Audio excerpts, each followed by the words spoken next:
गीता माता की जय। ओम श्री परमात्मने नमः। श्रीमद् भगवद गीता तृतीय अध्याय चतुर्थी श्लोक। न कर्मणा मनारंभान नैष्कर्म्य पुरुषोऽनुसुते न च संन्यासनादेव सिद्धिं समधिगच्छति। मनुष्य ना तो कर्मों का आरंभ किए बिना निष्कर्मता को यानी योग निष्ठा को प्राप्त होता है और न कर्मों के केवल त्याग मात्र से सिद्धि यानी सांख्य निष्ठा को ही प्राप्त होता है। ना कर्मणा मनारंभा नैष्कर्म्य पुरुषोऽनुसुते। कर्म योग में कर्म करना अत्यंत आवश्यक है, कारण कि निष्काम भाव से कर्म करने पर ही कर्मयोग की सिद्धि होती है। यह सिद्धि मनुष्य को कर्म किए बिना नहीं मिल सकती। मनुष्य के अंतकरण में कर्म करने का जो वेग विद्यमान रहता है उसे शांत करने के लिए कामना का त्याग करके कर्तव्य कर्म करना आवश्यक है। कामना रखकर कर्म करने पर यह वेग मिटता नहीं, प्रत्युत बढ़ता है।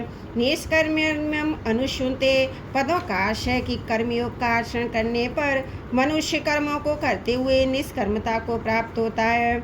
जिस स्थिति में मनुष्य के कर्म अकर्म हो जाते हैं अर्थात बंधन कारक नहीं होते, उस स्थिति को निष्कर्मता कहते हैं। कामना से रहित होकर किए गए कर्मों में फल देने की शक्ति का उसी प्रकार सर्वदा अभाव होता है जिस प्रकार बीज को भुनने या उबालने पर उसमें पुनः अंकुर देने की शक्ति सर्वदा नष्ट हो जाती है। अतः निष्काम मनुष्यों के कर्मों में पुनः जन्म मरण के चक्र में घुमाने की शक्ति नहीं रहती। कामना का त्याग तभी हो सकता है जब सभी कर्म दूसरों की सेवा के लिए किए जाएं, अपने लिए नहीं। कारण कि कर्म मात्र का संबंध संसार से है और अपना स्वरूप का संबंध परमात्मा से है। अपने साथ कर्म का संबंध है ही नहीं। इसीलिए जब तक अपने लिए कर्म करेंगे तब तक कामना का त्याग नहीं होगा और जब तक कामना का त्याग नहीं होगा तब तक निष्कर्मता की प्राप्ति नहीं होती। ना च संन्यासनादेव सिद्धिं समधिगच्छति। इस श्लोक के पूर्वार्ध में भगवान ने कर्मयोग की दृष्टि से कहा, कर्मों का आरंभ किए बिना कर्मयोगी को निष्कर्मता की प्राप्ति नहीं होती। अतः दृष्टि से कहा गया है कि कर्मों का स्वरूप त्याग कर देने से सांख्य योगी की सिद्धि अर्थात निष्कर्मता की प्राप्ति होती है। सिद्धि की प्राप्ति के लिए उसे कर्तापन का त्याग करना आवश्यक है। अतः सांख्य योगी को कर्मों का स्वरूप से त्याग करना मुख्य नहीं है, प्रत्युत अहंता का त्याग ही मुख्य है। सांख्य योग में कर्म किए जा सकते हैं और सीमा तक कर्मों का त्याग भी किया जा सकता है, परंतु कर्म योग में सिद्ध प्राप्ति के लिए कर्म करना आवश्यक होता है। श्रीमद् भगवद गीता मनुष्य के व्यवहार में परमात्म सिद्धि की कला सिखाती है। उसका आशय कर्म कराने में छुड़ाने में नहीं है। इसलिए भगवान कर्म योग ज्ञान योग दोनों ही साधनों में कर्म करने की बात कहते हैं। यह एक स्वाभाविक बात है कि जब साधक अपना कल्याण चाहता है तब वह सांसारिक कर्मों से उकताने लगता है, उन्हें छोड़ना चाहता है। इसी कारण अर्जुन भी कर्मों से उकता कर भगवान से पूछते हैं कि जब कर्मयोग ज्ञान योग दोनों प्रकार के साधनों का तात्पर्य समता है तो फिर कर्म करने की बात आप क्यों कहते हैं? मुझे युद्ध जैसे घोर कर्म में क्यों लगाते हैं? परंतु भगवान ने दोनों ही प्रकार के साधनों में अर्जुन को कर्म करने की आज्ञा दी है। कर्म योग में योगस्थ कुरु कर्माणि और सांख्य योग में तस्मादुद्धस्य भारत है। इससे सिद्ध होता है भगवान का अभिप्राय कर्मों को स्वरूप से छुड़ाने में नहीं, प्रत्युत कर्म कराने में है। भगवान कर्मों में जो जहरीला अंश कामना ममता और आसक्ति उसका त्याग करके ही कर्म करने की आज्ञा देते हैं। कर्मों का स्वरूप से त्याग करने की अपेक्षा साधक को उनसे अपना संबंध विच्छेद करना चाहिए। कर्मयोगी निस्वार्थ भाव से कर्म करते हुए शरीर इंद्रियां मन बुद्धि पदार्थ आदि को संसार की वस्तु मानकर संसार की सेवा में लगाता है और कर्मों तथा पदार्थों के साथ अपना कोई संबंध नहीं मानता। ज्ञान योग में सत असत के विवेक की प्रधानता रहती है। अतएव ज्ञान योगी ऐसा मानता कि गुण ही गुणों से बरत रहे हैं, अर्थात शरीर, इंद्रियां, मन, बुद्धि आदि से ही कर्म हो रहे हैं। मेरा कर्मों के साथ किंचित मात्र भी संबंध नहीं है। प्राय सभी साधकों के अनुभव की बात है। कल्याण की उत्कट अभिलाषा जागृत होते ही कर्म, पदार्थ और व्यक्ति, परिवार से उनकी अरुचि होने लगती है, परंतु वास्तव में देह के साथ घनिष्ठ संबंध होने से आराम विश्राम की इच्छा ही है जो साधक की उन्नति में बाधक है।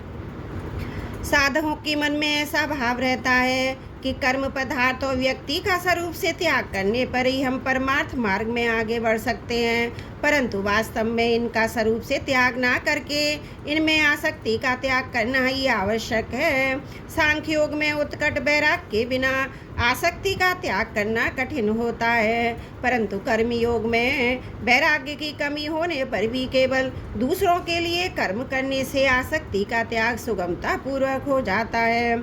गीता ने एकांत में रहकर साधन करने का भी आदर किया है, परंतु एकांत में सात्विक पुरुष तो साधन भजन में अपना समय बिताता है, पर राजस पुरुष संकल्प विकल्प में, तामस पुरुष निंद्रा, आलस्य में, प्रमाद में अपना समय बिताता है, जो पतन करने वाला है। इसलिए साधक की रुचि तो एकांत की ही रहनी चाहिए, अर्थात सांसारिक कर्मों का त्याग करके परमार्थिक कार्य करने में ही उसकी प्रवृत्ति रहनी चाहिए, परंतु कर्तव्य रूप से जो कर्म सामने आ जाए उसको वह तत्परता पूर्वक करे। उस कर्म में उसका राग नहीं होना चाहिए। राग ना तो जन समुदाय में होना चाहिए, ना अकर्मणता में ही।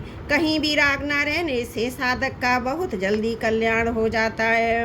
वास्तव में शरीर को एकांत में ले जाने को ही एकांत मान लेना भूल है, क्योंकि शरीर संसार का ही अंश है। अतः शरीर से संबंध विच्छेद होना अर्थात उसमें अहंता, ममता न रहना ही वास्तविक एकांत है।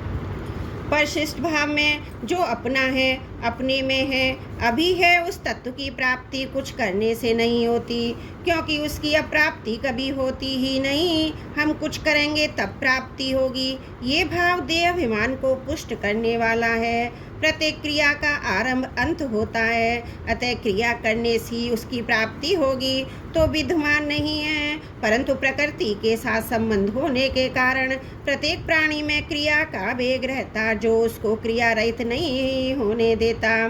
क्रिया का वेग शांत करने के लिए आवश्यक है कि जो नहीं करना चाहिए उसको ना करें, और जो करना चाहिए उसको निर्मम और निष्काम होकर करें, अर्थात अपने लिए कुछ ना करें, प्रत्युत केवल दूसरों के हित के लिए ही करें।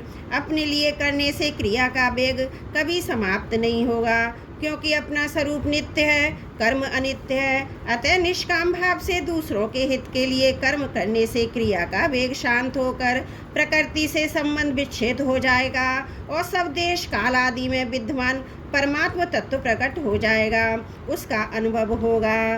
त्रुटियों के लिए क्षमा प्रार्थी हूँ। चतुर्थी श्लोक समाप्त। वसुदेव सुतं देवं कंस चारुण मर्दनम देवकी परमानंदम कृष्णं वंदे जगद्गुरुम्।